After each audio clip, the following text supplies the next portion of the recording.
what we see right now is still the tip of the iceberg. This mountain is going to be exalted above all the mountains on the earth. And I say that with every sense of assuredness, you know, and people come from all over the world to say, we want to see what you have. We want to experience what you have. I've been joined by a gentleman whose sound has been literally popping the area, especially the gospel scene. Gaise Baba is right here with us in the studio. Gaise Baba, let's start with your real name first. What's your real name? Akiade Ibuoye. Amazing. So, I followed what happened with the song. It was when the song had come out, you and Lawrence Oyor, that's why I like that, yeah, whatever that shout is that he did. It caught my attention. I like TikTok. I think I saw it on TikTok also. Yeah. So, but as I listened to the song, I took my time and I had to listen from the beginning to the end. There are so many other parts of the song that people are not aware of, that are quite great. But when I listened to this, I realized that this is more like a remix of the song, right? Yeah. So when did you release the first one? July last year. July last year. Amazing. So I went to the numbers. I like numbers. I went to the numbers. I said, okay, so this song has been released. I saw, 500,000, about that number. As at the day I saw it. And then we're looking at the day I was looking at, about 72 hours later. This was almost maybe 2 million, 1.9 that or thereabout. Yeah. Tell us what changed. What happened? You've been around. People don't know you've been around. If I tell you, say I know, I lie. You know, yeah, I've been around. I mean, this is my 15th year in the industry, in the music and entertainment industry. You know, I'm an economics graduate. Let's put that out there. I finished from Obafemiolo University. Great Ife. Great Ife. In 2008. I served 2009, finished my youth service. So I qualified to rise to as high as any office in Nigeria, since it's politics you were discussing before. So that in case they need your CV. In case they need my CV, you know, I served. And then right after my youth service, I got an opportunity I got a record deal opportunity. So I had to make a choice if I was going to the corporate world to join maybe like one of the big 4 consulting firms or going to music. I chose music. And so, yeah, 15 years I've been here. And, you know, you say you don't know what happened, you know, but I'm sure that you're also following talk on social media about, you know, this sound, and a video has since surfaced, you know, about your participation at the Hallelujah Challenge of Pastor Nathaniel Bassey in 2022, prior to the release of this song, where he prophesied over your career. Are you attributing what may have happened now to back then? Yeah, thanks, man. Good question. You have to attribute what's happening. If you want to attribute what's happening right now, it's a series of seeds, a series of events. That's a major one, but I see what happened that night, that's 11th into 12th of November 2022, as a public affirmation of dealings that I've had in my inner place, if I put it that way. You know, I don't think things just happen. You get, I can run you through how things evolved, even for me to have been at the place where Pastor Nat saw me, to know that I was around, and then ask them to ask me to come to the front. Did you know him? Did you have a prior relationship with him before that time? I mean, it's not like we're not close like that, but he knows me. I'm in the game. I've been in this set since 2010. We met a couple of different times. So, I mean, first name basis. Yes. So, I mean, which was why when he saw me, I was like, oh, I guess you're around. Please, jigget. But for me to have, for our paths to have aligned at that moment is beyond, is not random. So that's what I'm saying. So at the risk of sounding, you know, spiritual, but things are spiritual, if we do say so. You get so, but that was a major event that has something to play. I believe so, which is why I took it in. If you saw my comment on his post, you see what I said I did following that night. People see what happens on the outside. They don't see what happens on the inside. And things that happen on the outside are a product of what you're doing on the inside. You get so I just gave a bit of an expose on now the effort we make inside with this, so now as we walk this thing with this, that kind of thing. Story I'm chipping in pidgin. It's fine. You know, one of the things I like about you, your depth of thought, your depth of mind is very profound. I've listened to some of your interviews and I'm like, okay, this guy has to be taken seriously. It doesn't sound to me like you fly in the wall. It tells me that you have some level of depth. But now, taking that depth and putting out sounds that are not in that territory, you know, when you hear a Dunsin or you hear the Nathaniel, what's that guy's name? Theophilus Sunday. You know, all this spiritism, okay, let me use a careful word, like that spirit movement kind of sound. Temple sound. If you call it that way. But you are trying to mainstream gospel, or that's the way the sound looks like. Okay, let's speak what is going on. I know Prince Emmanuel, for instance. Yeah. I know one guy called Great Man Tackett. I know one guy called Ocean, something. Ocean. So, is it that because... Ocean something. I can't No, I'm cool. I'm just like, endless the blue. You know, it's fire, it's cool. No, but I knew a song before I even knew who it was. I didn't even know if it usually happens like that. Yeah, so my question is, given the fact that some of us know how deep you are, but the sound you used to convey, does it compromise the quality of your depth in that sense, if you understand my drift? I completely understand you, and I'm happy with the question. The question makes me happy. I can talk. You know, I've been big on this for at least 2 years. I've been speaking very loudly on it on my podcast, Black Flame. And I'm saying that it is not the sound that determines how deep a song is. It is not the genre. Depth is depth. Whether it is being passed through Fuji, or being passed through jazz, or being passed through rap, or being passed through Afro beats, Afro Gospel, or being passed through the temple sound. So if you listen to a song that is sung by Theophilus Sunday, if you're, you know, Christian and, you know, you vibe to that kind of music, you listen to a song by Theophilus Sunday and you're like, oh man, this song moves me, right? You can get the exact same impact even if that content is riding on a different genre, a different sound, if you get what I mean. So, I mean, I shared some time back and I was like, whether you're singing from fellowship to partnership, God and I, we can change the world, or you're singing Elijah level, Aransareju, Ferrari law, you are communicating scripture through sound. Is the genre that is different. Now, the problem that we've had in the body or in faith-based circles is because of the way people have been conditioned. People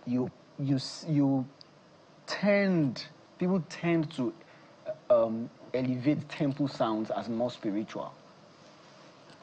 We're here to break that. Okay, my colleague in Abuja, Kayode, has some questions, but we'll take a quick break and we'll be right back. All right.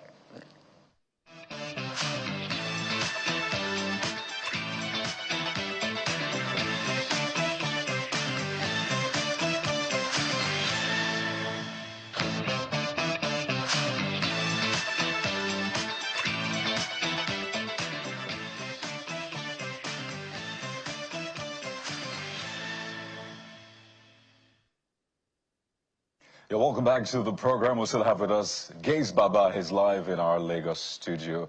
I must say, as an aside, I look forward to you crossing over into politics. You've given us your CV, so it'll be great to see you in politics. Since your song is now mainstream, it has crossed from gospel to mainstream, so it'll be great to see you in politics, just as an aside.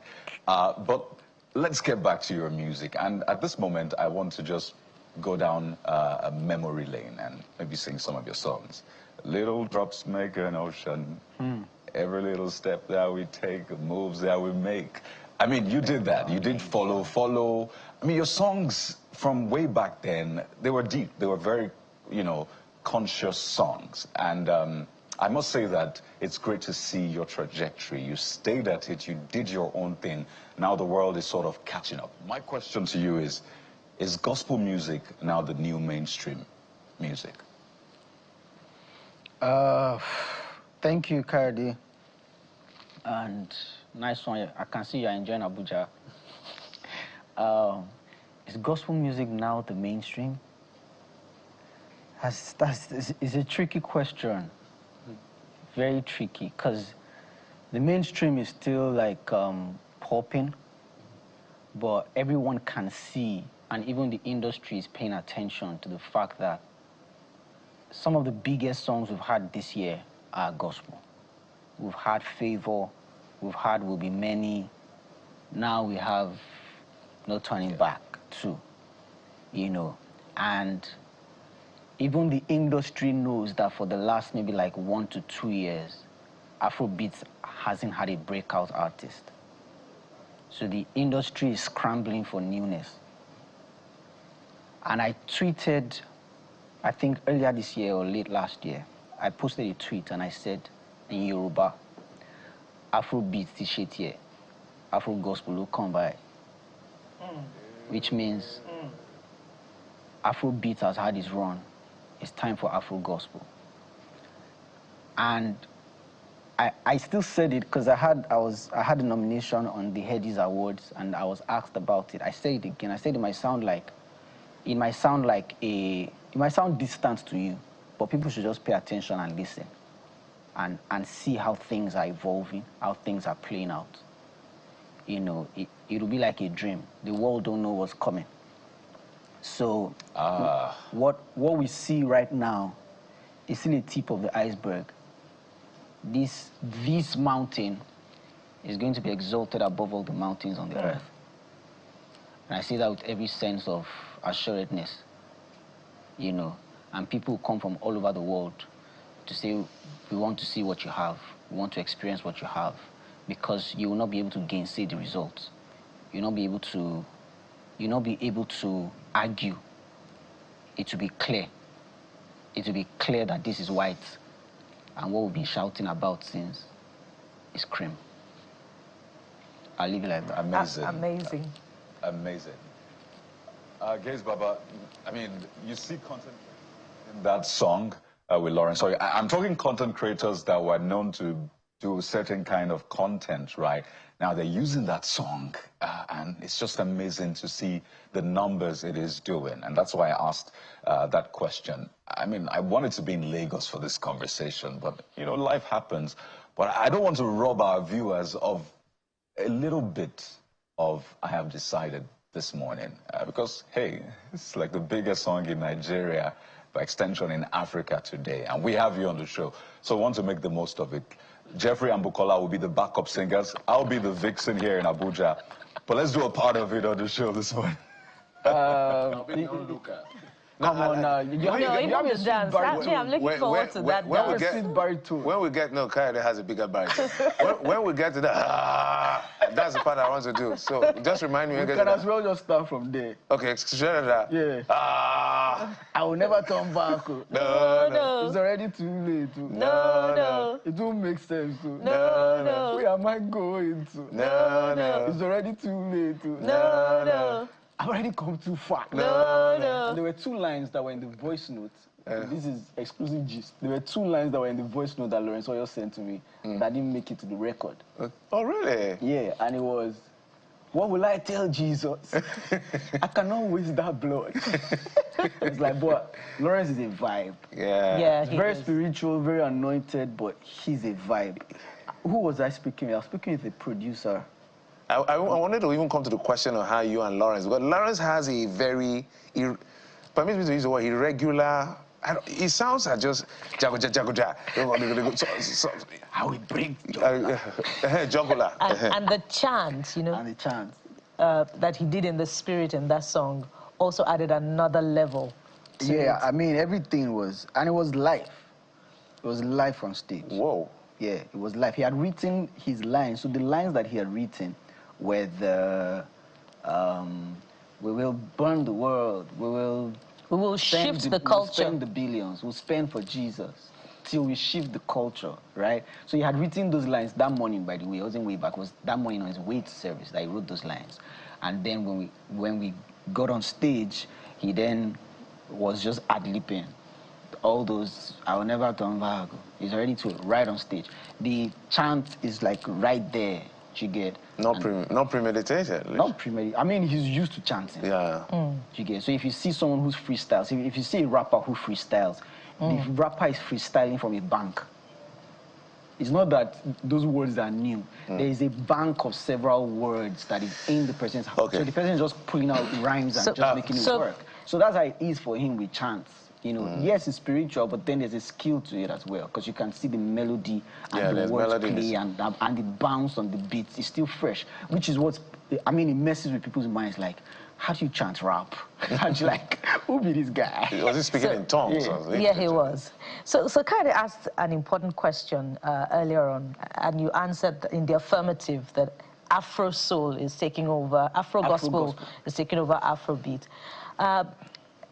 One significant line. Over Afrobeat's deal. Afrobeat's going to doing thing, right?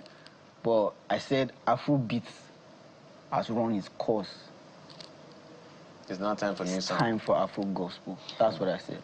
So one significant line from Lawrence Oyor's chant is to shift the culture. Exactly. And somebody has been reflecting on that, and that got me thinking as well.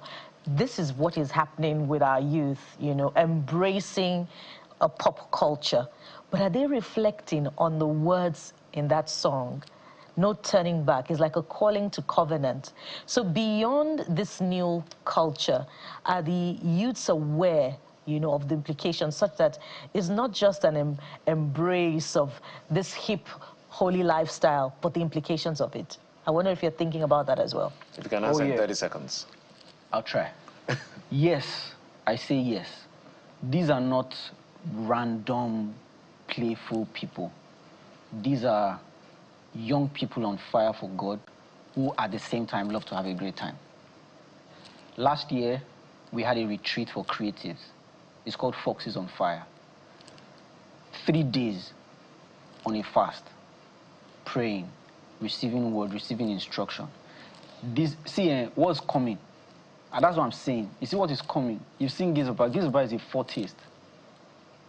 Gaise Baba is, I dare say, I'm like someone who breaks open the ground. Like a harbinger. Something like that. What is coming? Young people who are cooked, who are on fire, but then they're on dreads. They're on ripped jeans. Some might have studs. When they burst, you hear utterance. So the world has not seen this kind before. So that's a shift. Even the old generation is struggling to understand it. It's a new movement. These are not loafers. These people aren't sleeping around. They have consecration that beats some of the consecrations that precedes them. So you're just looking at, people are looking on the outside, seeing tinted hair. Do you know my consecration? Do you know what I do in the secret place? If you hear my words, you know that I'm no random person. This is because there's a new generation I'm connecting with. I'm as deep, as anointed, as called, and as sent as any father of faith you have seen in the history of time.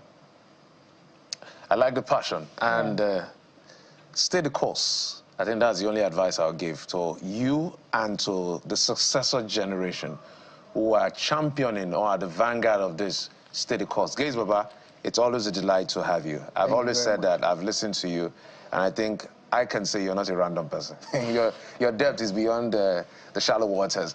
But thank you for coming on the program. We really appreciate it. Thank you so much. Okay, guys, that's it on the program.